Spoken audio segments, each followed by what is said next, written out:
and it's going to continue on. And I'm just going to get older and older and older, and then I'll die. And then you go to the next simulation as then, a dog, and then you get to be a dog. Yep.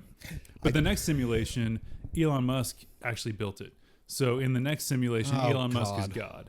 Oh, oh God. Oh, Elon. Elon. Oh, Lord Heavenly Musk. Oh my God. We hope you Musk spray us with your love. I was going to say, that should be a cologne. Heavenly Musk. May Gronk be with you. Okay. I do know what we're going to talk about, actually. I'm gonna just... It's an X. That's so dumb. Okay. I'm going to address this directly to my camera here. I know we have a wide shot, but we're going here. Okay? You may have heard a name, if you've been paying any attention. Sean Combs, Puff Daddy, P Diddy, all of those names. Puffy. Mr. Baby Oil himself? Yes. You may have heard that name lately. You may have heard 50 Cent being thrown around, making some allegations, shall we say. Because it's all alleged, right? It's all alleged. Well, no, he's in jail now. No, but the stuff 50 Cent's saying about Tupac, right? He's making some claims that I 100% agree with. And do you know why I agree with them, Nick? I sure do know why. Do you know why, dear listener, I agree with them? Because approximately 3 years ago, I think, somewhere in that range, approximately 3 years ago, in this very podcast, not in this very room, I don't remember where we were, but in this very podcast... That was the episode we did remote. The one episode It was the one remote episode, yeah. Because it was during... Was it during COVID? COVID. It was during COVID, and yeah, there were reasons. I remember I was a little bit sick. Anyway, so like 5 years ago, I made a podcast episode entitled "How Biggie Smalls Killed Tupac." Okay. Oh. Boy. In that episode, I have a straight up like virtual. I don't have it like a visual, but virtually, I had like corkboard and string, and I was connecting all the players. I was connecting Tupac Shakur. I was connecting Suge Knight. I was connecting Keffy D. I was connecting Puff Daddy, and I was connecting Biggie Smalls. All of them were involved, and I made a strong case. Little did I know how strong the case I made was, because now on 50 Cent's documentary, he's making the exact same case that I made 5 years ago. Mm-hmm. Now, did he plagiarize? No, probably not. I think he knows better than I do. But I want to point out that I made that case first, and you can find it in perpetuity on the ZEITGUYS podcast. You know what? Play the clip. Editing Nick. Yeah, editing Nick. Can you play the clip, please? Obviously, we got Tupac. You've got Biggie Smalls as part of Bad Boy Records on the East Coast in New York. You've got Sean Combs, a.k.a. Puffy, a.k.a. Puff Daddy, a.k.a. P Diddy, the owner of Bad Boy Records. Tupac was in Las Vegas. He was with Suge Knight. They were driving in a car. And then the Crips rolled up on him, pow pow, shot Tupac. He went to the hospital. He died in the hospital. So here's the theory, is that Tupac actually faked his death so that Suge Knight wouldn't have any more power over him. And how did he pull this off is the real question, you know? I mean, you can't just easily fake your own death. It all goes back to Sean Combs and something that Sean Combs had done years earlier. 1994, there was a shooting at a music studio where Tupac was robbed and shot and left for dead. He survived. That shooting by a guy named James Rosemond. He was sentenced in 2015 to life in prison plus 20 years on the charge of murder for hire. And it wasn't for Tupac. Okay. He allegedly arranged the murder as payback for the assault on his son. And the trial began in 2014. In 2015, he was convicted. So this is not the first time that Jimmy Henchman, as he got the name Jimmy Henchman, had been hired to murder someone. Who would hire him to kill Tupac?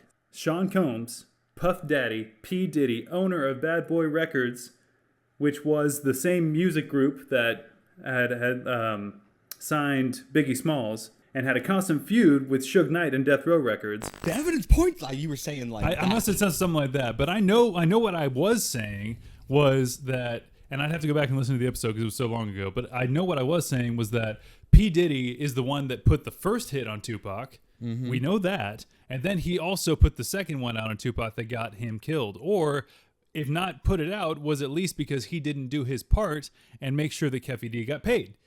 So all of that is in the episode. I strongly encourage you to go back and listen to it. I don't think we have video on that one, so you just have to listen to it. But I just want to say, in all my humility, that I can't believe I've done this twice now. You have done this twice, which is why I was so like, maybe you got something because I should be an investigative reporter, dog. I don't know if you've talked about it on the show before, but do you want to tell them the first one you did? But first I want to say, welcome to ZEITGUYS podcast. Hell my name yeah. is Greg. And my name is Nick. And we're talking about Tupac and 50 Cent and all, like, Yep. He dropped the first episode of his documentary. All this info came out from episode 1. Okay, I actually haven't seen the documentary yet. In full transparency, I haven't looked. I haven't watched it. I haven't watched any of the online reels about it, just because I know that it's going to match, and I wanted to keep it out of my mind so that I could recollect only what I said, and then you can confirm if that's what 50 Cent's saying as well. So I can't confirm everything because it's released weekly, so Sure. only episode 1 is out at the time of recording. So Sure. if this is how it started, like, there was so much, like, every 5 minutes, my jaw was just, I'm sorry, what? Okay, And I he's- need and to then watch it. Then 50 Cent just comes out and goes, yeah, and here's the proof. And then it's like video footage of what the claim was. And I'm like, Yeah. What? You're just been sitting on this? Right. So, okay, help me out, because I don't remember all the names, but I do remember there was Baby Someone. Well, first, tell your first prediction first. Oh And yeah, be like, okay. So going even further back, this will be fun. I made a YouTube video, had to be like 2011, 2012, maybe. It was like early YouTube, like I era, was like I was 2008 probably to like 11. I was probably like 18 or 19. I was young, and I had, for the time, just like many people, been watching Onision's videos. Maybe it was 2010. No, because I didn't have the vlog channel in 2010. Yeah, Did that's I? probably 2012. I think it was 2012. Yeah. I'm pretty sure. Anyway, I'll find the video. You know what? Play the clip. Yeah, editing Nick. Remind me later to send you the clip, and then we'll play the clip from the vlog. It's gonna be embarrassing because that vlog is from so long ago, That's dude. filmed on your flip cam. I still had the flip cam, dude. You still have I it? actually had the flip cam, and you know what? It still works, Dude. I'm not even kidding. It thinks that the year is 2020 because it doesn't let you go past 2020. Like it literally stops. Like that's as far as this is ever meant to be. So I'm recording stuff from like the distant past, but like in present. It's weird. But yeah, I still have the flip cam. It's somewhere in here. I could find it. But anyway, so I at the time knew who Onision was because everybody did. He was like relatively well known. Did these funny, goofy sketch videos. Wore a banana costume and sang a song. He was one of the big ones at the weird time. crap. He was one of the big ones at the time. Back then, if you had like 50,000 subscribers on YouTube, you were big time. You were on the ranked list, dude. Like back then, 50,000 was a lot. And also, if you don't know who Onision is, careful with that Google search. Just saying. Yes. So, okay, here's what happened. Onision made a video that, I'll be honest, wholeheartedly agreed with. I was like, respect. That video was pedophiles should be, this is what he said, pedophiles should be chemically castrated. And he gets in front of his little camera. I agree with you. And he gets on, he's got his old black and white thing, his hair's covering his eyes, all that crap that he did, right? And he's talking to the camera directly. And he says, this is why I agreed so hard, because I was like, maybe he'll reach a pedophile and that pedophile will see the error of his ways, right? Or hers, but probably his. Let's just be real. And he says, I'm going to talk as if I'm him, have any kind of feelings towards a child, you should go to the doctor and be chemically castrated. There's a safe way to do it, and that is your responsibility to keep our children safe. Something like that. It wasn't so political sounding like, keep our children safe. But that was his point. And I was like, all right, sweet, good. All right, I agree. And I moved on, and I forgot about it, right? I tell you the truth, dear listener. Not 2 months later,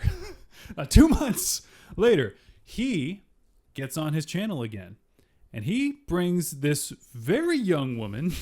One might say a child. One might say next to him and says, "This is my new girlfriend, and soon we'll be married." And I said, "What?" And he introduces Shiloh, I think was her name, right? Is that right? That does sound right. I think it was Shiloh. He introduces Shiloh. I never watched him at all back in the day, so I was not aware of any of this back then. Yeah. So she comes on the camera. He introduces her, and then there's a follow-up video to that video. This is when I make my reply because I can't just watch this, right? The follow-up video to that video is how so many people commented and said, wow, Shiloh admitted on the video that she's 17. Onision, I believe, was 26. The old youth pastor route. Except if you know Onision, very much not on brand for youth pastor style, but that's what he did. And so she was 17. So the next video is her defending her relationship with Onision and saying, you know, I'm 17, but I'm going to be 18 in 2 months. So F you, throwing everyone the bird, right? And then as soon as she turns 18, they release a video saying, I'm 18 now, you can't come at me. This is coming from her mouth, but most definitely words that were really Onision's words, right? So I see all that, and I'm like, I do a vlog channel. It's a daily vlog. It's about my life, but this is happening kind of in my life because I just saw it. So I get on and I say, the title of the video is all caps because all my videos were in all caps. If you knew the vlog era, all the videos were all caps. It's just a thing. It was like it was very much the vlog era. It was the vlog era at the time. And the reason being they changed the monetization on YouTube so that longer form videos got more credit because the view time became the new metric, not just views. And thank you because there's so many top tier videos out there, but like video essays, but like, anyway. And now I just kind of leaned into, I never really did short form except for with us in 2009. Almost tomorrow is the anniversary of our first video on YouTube, 2009, December 9th. Really? Yep. I'm pretty sure if we go back and find it. You're right. Because it was my family bought the new iMac with the webcam for Christmas. The original like webcam iMac, the big flat one. Yeah, for the family kitchen computer. Right, and we made videos on that. So we did short form sketch videos on that channel, which nobody watched and you don't need to find. I did enjoy making vlogs of my life, and I appreciate that I did that now because now I can look back at a simpler time and be like, yeah, this was life back then in the early 10s. Is that what we call it? Early 10s? The 2010s? The 2010s, because it's the aughts, the 2010s are, yeah. People say the early 2000s, 2010s, and then 2020s. That's what we're at now. 20s. Well, the teens. Are the teens a different? It's a decade, right? Yeah, that's a whole decade. So, but it would be 10 to 20 would be the anyway. It doesn't matter. I mean, I don't remember my teenage years either. So I go back and I look at it and I watch those videos and it's really nice and it's comforting for me and I don't care if anybody else watches them now. But this one is unique. The video was Onision is in trouble, all caps, because that's what we did. And in that video, it's a regular everyday vlog. I'm just talking about whatever's on my mind. I actually remember exactly what I said because I got a lot of flame for this in the comments. I said, hey guys, I just got back from the gym and I want to talk about something. And because I said I got back from the gym, and I must have said it a couple of times because they were like, wow, this guy really wants you to know he works out. And I'm like, all right, like a lot of hate comments for that stuff. But the thing that disturbs me is after that, I sit down on my computer, I pull up Onision's video and I say, look at this crap in different words, right? But I was like, look at this. Onision just made a video about pedophilia. And then Onision introduces the whole world to his 17-year-old girlfriend and then tells you guys to F off for saying something about it. And I'm like, dude, this is a big deal. That video got like 50 views. But of those 50, I got probably 10 comments defending Onision. And I'm like, brother, like I'm not gonna reply to these comments, but I'm in my head like I cannot believe people are cool with this.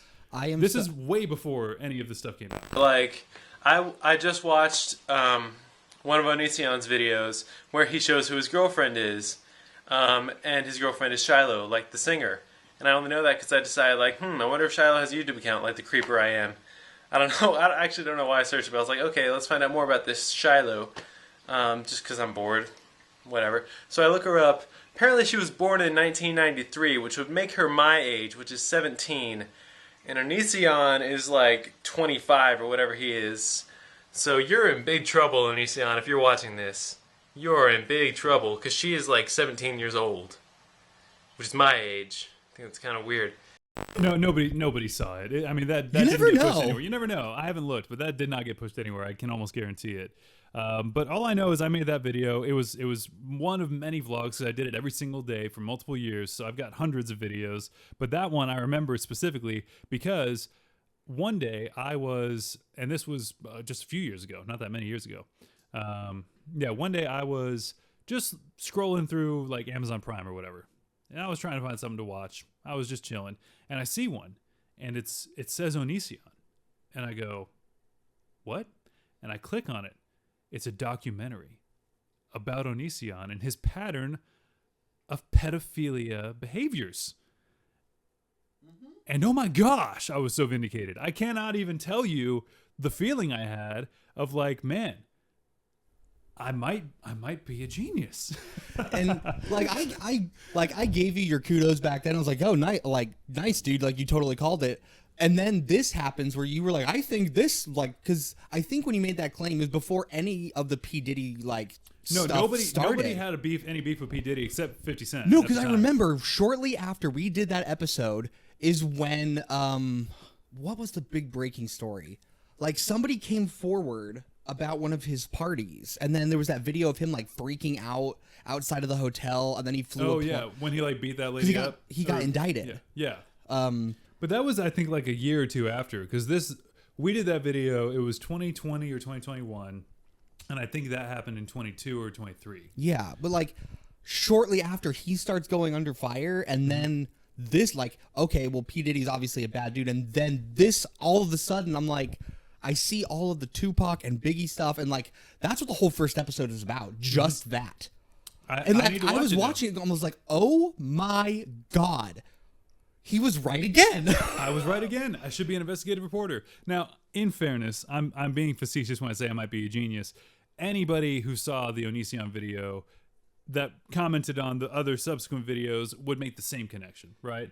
But I have video proof that I made the connection at the time. So, And like, and I will double check if when we released that video, if it was before the P Diddy stuff happened or if it was like during that time. No, because I remember specifically that P Diddy hadn't done anything to anybody yet, and I was being careful myself with what I said so it didn't come across as like slanderous. I remember specifically that I didn't go as deep into P Diddy as I wanted to, because I was like, hey, people might come for me. P Diddy, love the guy. Yeah, right. No, I didn't treat him nicely, but I did. Well, I did treat him nicely, but I didn't I wasn't a fan, but I wasn't I didn't go too deep on it like I wanted to, because at the time he was a very powerful person, and I was like, I got to be careful. Kind of like we did the Jimmy Butler episode, which I don't know if we released that one yet, but in the Jimmy Butler episode.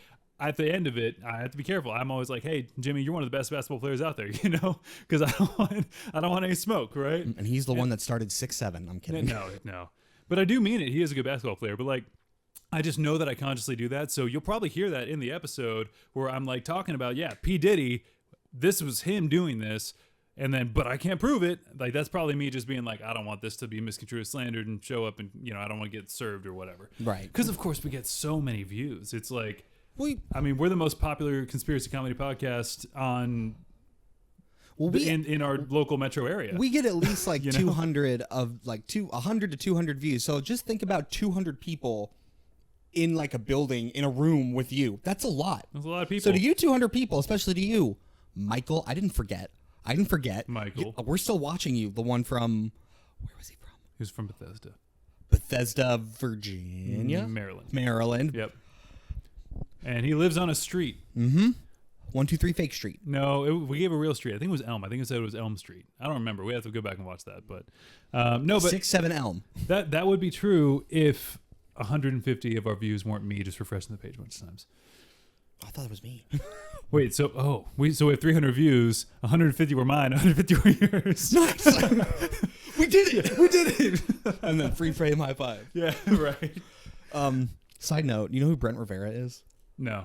So apparently he has 50 million subscribers on YouTube. Damn. And he's been going up and up every year, and everyone's he's been out of the the spotlight forever. Turns out so many people are subscribed to him that never watched him.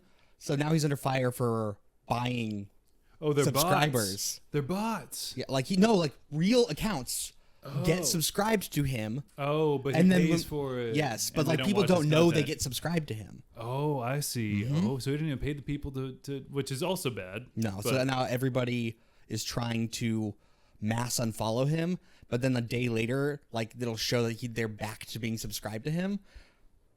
Wow. That's all I know about that.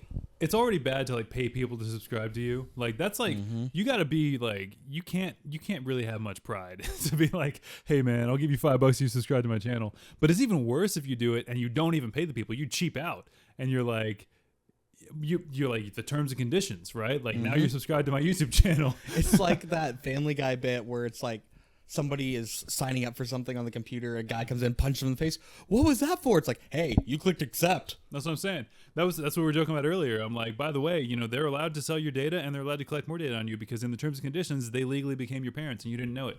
And now Apple is my legally adopted father because I signed the terms and conditions. And on January 1st, 2026, Meta will be legally allowed to read your DMs without your consent. Fun. I thought Super fun. I definitely thought you were going to say, when you said DMs, I thought you were going to say they'll legally be allowed to scan your DNA without your consent, which they also probably could do. Well, I mean, 23andMe sells the data. Yeah, they hire people to go around and just like with a little pin, and they'll just prick you. They'll collect some of your blood, and you won't even notice it. You'll be like, oh man, that guy bumped into me, and then they take it, and then they clone you, and then you've got clones walking around, and you know what they have the clones do? Commit crimes, and then they get videos of the clones committing crimes, and then they come back to you and say, look, I have proof that you did this. Why do that when you can just generate a video? You can just do AI. Save the money on the clone. Because they can't figure out how to get rid of the Sora watermark. That's why. The one thing we can't do. Yeah, damn it. We can't get rid of the watermark. The watermark. And also the security cameras, the date and time never make any sense unless you add it in post. And even then you have to blur what was there and then add it. So not that I've ever made an AI video, I actually haven't, but I've watched a guy who debunks AI videos. So that's all. Well, you have to kill in order to generate one video. You have to sacrifice one rainforest and 3 million gallons of water. Okay, for how long of a video? 30 seconds. Okay, I don't know. I'm just making that up. So if I wanted a 30-minute documentary made entirely out of AI, I would have to. I would have to just. The Amazon would become myth. I would doom the planet. Actually. Oxygen is at an all-time low. The oceans would just evaporate. We would end up like Venus. We did an episode on that, actually, I think. I did learn. Did you know recently scientists discovered a underground ocean that makes up an entire layer of the Earth's like there's the core, the mantle, the crust. There's a whole layer. There's one in the middle of the mantle that is just a big ocean of liquid water. That's where the Agarthians go to the beach. Because it's also 3 times as large as our current ocean. All of the oceans. That's insane. Yeah. So we're good on water, but we can't reach it. But here's my thought. What if we frack too much and the water reaches us? If it's bigger than our current oceans, everybody's underwater. We're cooked. I hate that. We're cooked. What's the Kevin Costner movie? Waterworld? It's Waterworld. Waterworld. Yeah, it would be Waterworld. Yep. And I have a deep fear of the ocean, so oh, great. I need a gun so I can leave. Yeah, fair. It's well, I bet it would be hard to drown yourself on purpose. Your body physically can't. Yeah, unless you tie yourself to a rock or something. Well, yeah, if you have the ability to leave, your body won't let you drown yourself. Yeah, I figured. Yeah. We'll get back to. I have one last anecdote, and then I'll get back to Tupac. Okay, yeah, please. It was I saw a reel of a guy did a little sketch, and it was when the zombie apocalypse happens and it's the wrong zombies. And he was like, yeah, I've been so excited for the zombie apocalypse. Like, yeah, what kind of zombies do you think they're gonna be? Like Walking Dead zombies? Like we just mow them down? Like, he's like, man, I'm really hoping for some old school Dawn of the Dead kind of vibes. And all of a sudden it cuts to the witch from Left 4 Dead that's crying. Oh, no. And they're going, so do you want me to kill you or do you want to kill yourself? It's like, no, I'll just kill myself. Yeah, that's fair. Yeah, understood. Because Left 4 Dead zombies are peak terrifying. Oh my gosh, Left 4 Dead was such a scary game, dude. My God, whenever it started and they just come sprinting at you. I'm like, I know. Ah! Yeah, I know. Yeah. God, that whole game. What a fun game. It was so fun though. Yeah, it was fun. That game, I couldn't play that game at night. There's so much nostalgia going on. They're making a Super Mario Galaxy movie, so a movie, interesting. Yeah, they just released the trailer for nice. Mario Galaxy, so I'm like, it's fun. Yay. Yeah, that'd be a good time. You get to feel something. Anyway, okay, Tupac. Let's go back to Tupac. So I don't remember everything I said, but you can find the episode. It's Biggie Smalls, Tupac. I don't remember. It's did Biggie Smalls kill Tupac? Because my big hook, my big hook with the episode was at the time that it happened, there was suspicion that Tupac killed Biggie Smalls because Biggie Smalls died first. And so Tupac killed him, man. Tupac must have killed him. And I said, that's false. But Biggie Smalls did kill Tupac. And how? Because we know Biggie Smalls died first. How was because we know that Tupac on the West Coast, his manager was Suge Knight. On the East Coast, who? P Diddy, right? And so we knew that there was a coast clash between the two rappers. There was the New York rapper and the California rapper, and it was a whole thing, right? But we knew that P Diddy had a past with Tupac, and again, I haven't watched the documentary, so don't I'm not making this up from that. I'm remembering what I said back then. So because they had a past with Tupac, and he didn't want Tupac to outshine Biggie, that's why he had the first hit on him. The second hit was because he organized for the Crips and the Bloods to get involved, and I don't remember which one Tupac was. I think he was a Crip. I'm not 100% sure. I feel like he wore blue. But anyway, they got the other gang involved, and they falsified that Tupac had stolen a necklace from Baby Somebody. I remember what that was. His nickname was Baby Something. Da Baby. Yeah, it wasn't Da Baby. It was Baby Something. I can't remember what it was. But that they had stolen his necklace. So these guys came. They found Tupac in Las Vegas, and they beat him up. It was a whole thing. And eventually, in Las Vegas, while he was driving, there was a drive-by. Tupac was killed, right? And I'm like, this was too organized. P. Diddy was involved. And I know that he was because he did it once before. He did it again. And the reason that he did it is because P. Diddy brought in Keffy D. He brought in Baby Something. And because there was already a beef between the two different coasts of rappers. And because Biggie Smalls could no longer compete with Tupac because he was dead. Mm-hmm. So that's how he inadvertently killed Tupac. That was my whole hook. Yep. So I've watched the episode, and it goes way deeper. And I went deeper on the podcast too, but I'm sure 50 Cent is more in the know than I am. I'm just some white dude from Texas, or not from Texas, but I live here now. And yeah, I wasn't there. I don't know, but that's what I thought. So I will give you the confirmation you're looking for. One, P. Diddy 100% orchestrated Tupac's death. Good. I was right about that part. So the shocking part, he also orchestrated Biggie's death. Oh, I think he killed them both. I think I even said that. Mm-hmm. I think I said that in the podcast because I remember there was a whole thing about about Biggie, and at the end of the podcast, I had to put in the regular old conspiracy that Tupac's still alive, right? Mm-hmm. So I brought all that in, but I said I think Biggie's actually dead, and I think P. Diddy was sure of that. And then, very sure. Yeah, and then Tupac may be partying with Rihanna in the Cayman Islands. I don't know. That was in the episode. There was a photo of him. Oh, right. With Rihanna. So or Rihanna. I think it's Rihanna. I don't know. It's yeah. She was in the Smurf movie. She was in the Smurf movie? The one that came out this year. How the Mighty Have Fallen. In the Smurf movie. Yeah, well. It was, anyway. It's real bad. So, 50 Cent. So, first off, 50 Cent is fucking hilarious. Oh, he's so funny, dude. He is so... Yeah. So, in an interview... he told, after the cameras cut, but they still reported on it, he was so excited for Diddy's trial. Him and his lawyers or his posse were going to go sit in on the trial. They came to the courthouse fully dressed up with each of them having giant tubs of popcorn to watch. Really? Mm-hmm. Wow. They were so ready, and they wouldn't let him in because he would be too disruptive. They would. I mean, they were right. But they stayed in the waiting room and just listened with their popcorn. And he said every time that they would grill his ass, I'd take a big handful and just go. Dude, I love 50 Cent. Do you remember the Ice Bucket Challenge years? Yeah. So 50 Cent had the best Ice Bucket Challenge that I ever saw. He challenged Floyd Mayweather. And he said... He said, I'm not even doing the water. I'll donate $1 million to this charity right now if Floyd Mayweather can read one page of Harry Potter, because I know he can't read.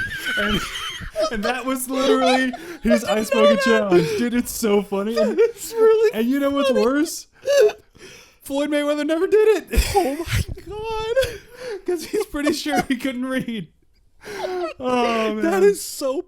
He is so petty. I love it. He's so petty. He's so funny, dude. He's been doing the media circuit for to promote the documentary and stuff. Yeah. So in all of the interviews, he's just sitting there like a big smile on his face, and he's like, because he released footage that nobody's seen, and P Diddy wasn't even aware existed. Really? So Well, because he go, did you have to get like permission from Diddy to like release this footage? He goes, why would I ever even talk to him? Right. Good point. Good point. And so what like, I had to say. Well, they're like, well, I mean, and so the interviewer's like, so I mean, like his like estate lawyers and all that stuff. He's like, no, I didn't.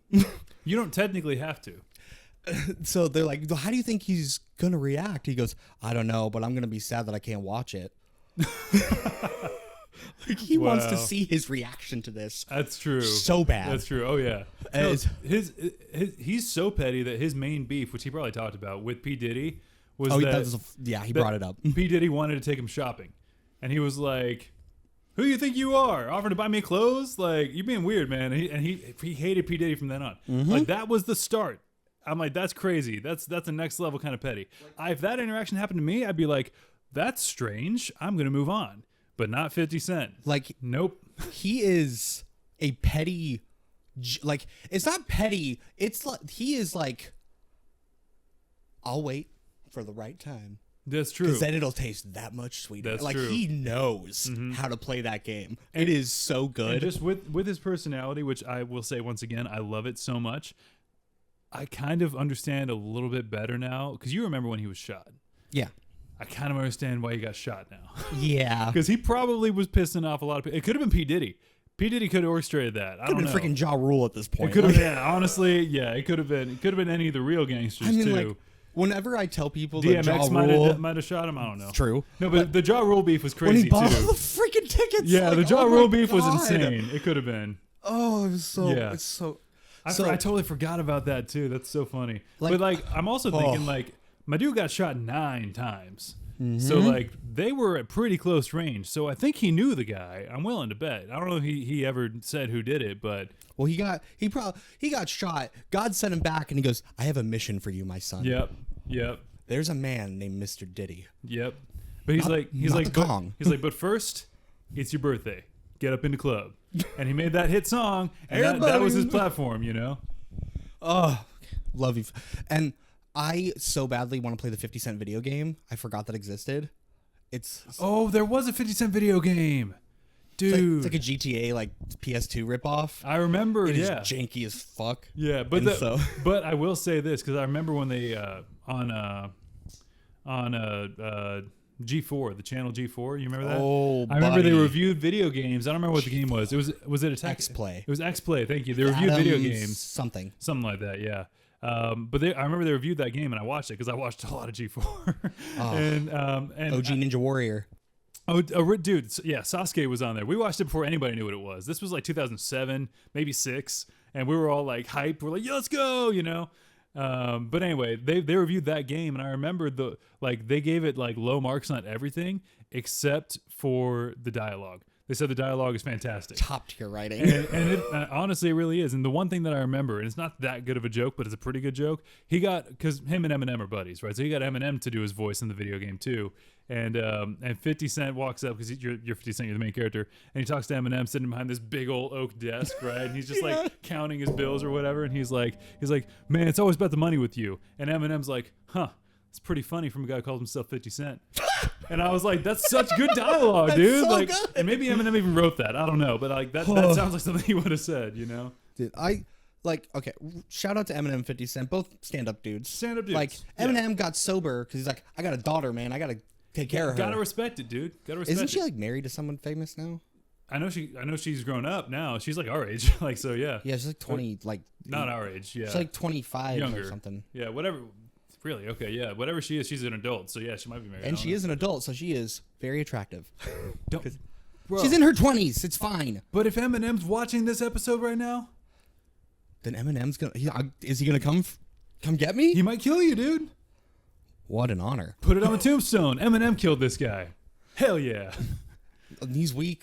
Yeah. Mom spaghetti. Yep. I got better get something. Getting palm sweaty. Yeah.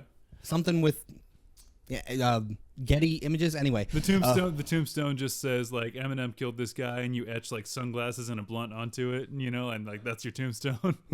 like who's the real Slim Shady? Yeah. Like here lies Slim Shady, can no longer stand. Yeah, he'll up. never stand. He'll never stand again. I also want to say for Eminem, just respect for Eminem, and also hoping that it doesn't come kill you, is he really like, he clawed his way back to like the top of the music scene recently. And I got to respect that, dude. I respect the hell out of that because he was like, he kind of fell off after his greatest album, which, what was that album? Was it Recovery? Is that the one I'm thinking of? Is that the name of it? I don't remember the names of the albums. Okay. I just remember the songs that were on them. But it had I'm Not Afraid on it. Anyway, Yeah. Fantastic album. 2008, 9, whatever. He kind of fell off for a while. He came back and people were like, oh, M's not good anymore, dude. What happened to M? And then just recently, he came out with some bangers, dog. Like, and I'm like, he's M. It's him. Okay, you know? I will say he had some not so great songs, but he did make that's a very hot coffee pot. And that's a great meme. He did make a good meme. He did make a good meme. His wordplay is phenomenal. His wordplay from Cinderella Man, right? I remember this specific line because it's so hilarious. And he says, "The stakes are high. My fillet is smoking weed." And it's so funny, dude. I'm like, I love this. I love this guy. Oh my god. Okay, last rapper thing because I just thought of it and I don't want to forget. Okay, then we probably need to wrap up this episode pretty soon too. Yeah. I mean, we're just talking shit about the P Diddy stuff because, like, oh my god, this dude called it so long ago. I think it was Lil Wayne. I don't remember what song it was, but it was like these guys want to throw a party, and he goes balloons. He just says balloons. He just goes balloons, and then just moves on. It's like a backing vocal. He's like, wow. These guys want to throw like a fucking party, balloons. I thought you were gonna shout out Lil Wayne's one clever line of all time. What was that? Which is "Real G's are silent like lasagna," Ah! which is like the one clever line he's ever done. But hey, whatever. I've recently learned that music for me, whenever it has lyrics, I don't hear the lyrics and what they mean. I listen to music and I like absorb the tones and the way it sounds and like the melody. That's what vibes with me. That's why I like techno EDM music. Yeah, that makes sense. Because I like the feeling, or like if the tone is just right, like and it's something that I like I feel it. Like I get like the good juices, like oh yeah, we're vibing. Like I like this. I get that, yeah. But like then someone would be like, have you not heard the lyrics to that song? It's like, you mean the song that goes like bee bee boo boo boo bop? Like I was like, oh, have you actually read the lyrics? And then I go and read the lyrics and I go, oh, this is a dark song. It's like how I just texted you recently about Blue October and how their songs are just straight up like. Wait, but you didn't know that at the time? No. Oh, I thought I was just singing along to the fun songs, and then Oh no. And I was like, I knew they were like darker. I was like, oh, how bad can they be? And he's just like, I want to die. I want to die. I want to kill myself. Like, oh. Yeah. And all of us in middle school were like, yeah, man, my life's hard too, you know? And I listened like, listened to Hate Me, and then there's a like 30-second opening of a real call from his mom asking if he's okay, because they said, when you hung out with us last week, we were concerned about you and I haven't heard from you. Please call me back. That haunted me. Hate Me is also a very well written song. Yes, it is so good, but like it hits differently as an adult. But tell me you understood Papa Roach at least. Well, I do now. Like no, at the time. No. He literally just screams, "Cut my life into pieces. This is my last resort." No, it was just epic. Cut my life into pieces. But that didn't. I don't know. Yeah, he's suddenly British. Are they British? I don't think they are. Yeah, but like that's crazy that because all of us knew what was being said. Suffocation, no breathing, don't give a fuck. If I cut my arm, bleeding, I get it now. That's so crazy. Because I've always more lined up with the lyrics of a song because I am also a songwriter. I'm gonna plug my channel somewhere. I have 2 videos on there from live performances. So, I mean, I have like almost nothing on there, but I do write a lot of songs. I write usually a song at least every month, if not more. And I really like focus on the lyricism. That's like really important to me. So that's how I hear other songs too. And that's how I'll listen to a song and be like, yeah, these lyrics suck, you know? And I do that, like really popular songs, but I'm like, I can't like it because the lyrics suck. But like, you know, the beat is good, like the tempo is nice, like it's got a good vibe, but the lyrics suck. So I'm like, that's just a badly written song. But you would be the opposite, and you'd be like, the lyrics don't matter, the melody rocks. You know? Yeah, because like I'll listen to an EDM song where like they just repeat the same like "feel it now," and they just repeat that over and over and over again, different pitches. But like there's like a melody that has like a longer like dude, like it's a whole like melody that you can sing along to. Yeah, and I vibe with that more than the lyrics because if I don't like the way it sounds in my ears, even if the lyrics are fantastic, I'm not going to listen to it because it's not grating, but it's not like engaging enough for me to pay attention. Fair. But so you probably wouldn't appreciate some of the more like lyrical artists that are like kind of weird. So like I'm thinking like Aesop Rock. Well, I mean, I probably wouldn't vibe with Aesop Rock. I do like some of his stuff. Like when I listen to it, and if it is more lyrics based or like really intense rap, it's all that way. But like if that's the point of the song, then I will like pay attention. Like if it's like a rapper or like some kind of person like spitting bars, I'm gonna listen to what the bars are saying. No, that's I'm gonna read the bars. That's fair, yeah. But his like, I mean, I'm a lyric guy, and he's hard for me to follow sometimes. I'm like, yo, this guy's off the rails somewhere, you know? I will admit, I do not know any of his songs off the top of my head. I do know the name. Yeah, well, and that's okay. I'm not gonna like, I couldn't rap one of his songs anyway because he uses so many words. But anyway, let's wrap this up. No pun intended, except the pun was intended before. Check out the other episode. That's all. Did we even finish how he killed Biggie Smalls? I'll say real quick. Just watch the documentary. Real quick, yeah. So it was confirmed that, and there's video footage of P Diddy talking so much shit about Biggie, about Biggie and Tupac because P Diddy's spotlight was getting smaller. He didn't want these two guys to like drop to ruin his career. Yeah, also true. So he was like, we got to get rid of them. He never had a good song though, bro. He just wasn't good. No, here's the audacity. P Diddy made Biggie pay for his own funeral before he died. Brother. Mm-hmm. And then he threw a freak off in his honor. Brother. Yeah. This guy. Mm-hmm. You know what's so funny now? I'll end it with this. The funniest thing that I've gone back and rewatched since the P Diddy trial is when he did that one music competition show, and it was not a very good show. But there's a point where this guy comes out who's actually pretty talented, but he's like over the top. He's got this fur coat on, like he's like acting like Michael Jackson, but can't dance quite as well. But he's like, I'm a superstar, right? And he does his whole song, he does his whole bit, and P Diddy is one of the judges on the show, and P Diddy is like, I didn't like it. I don't think you're very good. And he's like, you don't think I'm good? He's like, I don't think you're good. And then the guy on the stage just stares at him, and P Diddy just stares back, and the guy on the stage stares at him, stares back, and goes on for like 45 seconds to a minute.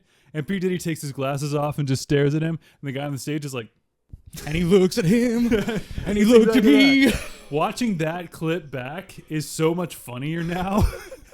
Because I'm thinking, this is another guy that's just like 50 Cent who was like, I'm not going to get bullied by P. Diddy. I'm gonna look right. He feels so vindicated right Dude, now. He probably does, man. He's like, probably does. I knew it. I knew it. I should find that guy's name. But that clip is funny. Editing Nick, because it's easy to find in like GIF format. Mm-hmm. If you can find that clip and put it over the lay of what we were just talking about, I'd appreciate it. Yeah, you can find the GIF. I'm kidding. Whatever it is, the graphic interchange format. TGIF. Thank God it's Friday. To GIF. Sorry, to GIF. We're just gonna have to disagree on that, but that's okay. But anyway, to end things, thank you for watching or listening to this podcast. Hope you enjoyed it at least a little bit. We just kind of riffed on this one, but do go back and listen to the Biggie Smalls episode, Biggie Smalls Tupac episode, because I did put some work into that one, and I want you to go back and verify what I said. If I was right, I think I was pretty right. And also check out all the other stuff we talked about on the show. There will be links in the description, probably if we remember to do it. And I hope that you have a good day, night, weekend. Do something fun. A good life. Maybe take your spouse out for a dinner date because you haven't done that in 12 years. And if you don't have a spouse, take someone else's. I'm sure they'd appreciate it. Honestly, if they haven't taken them out in 12 years, it's kind of like, they just put them on a shelf, right? You just be like, hey man, let me take that for a spin real quick. Yeah. Make sure it's specifically 12 years. Meet me at the corner of Main and First in front of the Papa Do's Pizza. Behind there, you will find a van. I will be in there. Drop him or her or they off. Mm-hmm. And you will get $2. Better yet, just drop a pin. He'll drive the van to you. Mm-hmm. I won't. No. The van actually doesn't run. I don't own a van. The van isn't for driving. I don't have a car. I walked here. Oh my. Well, I have to go to therapy. All right. See you guys next time.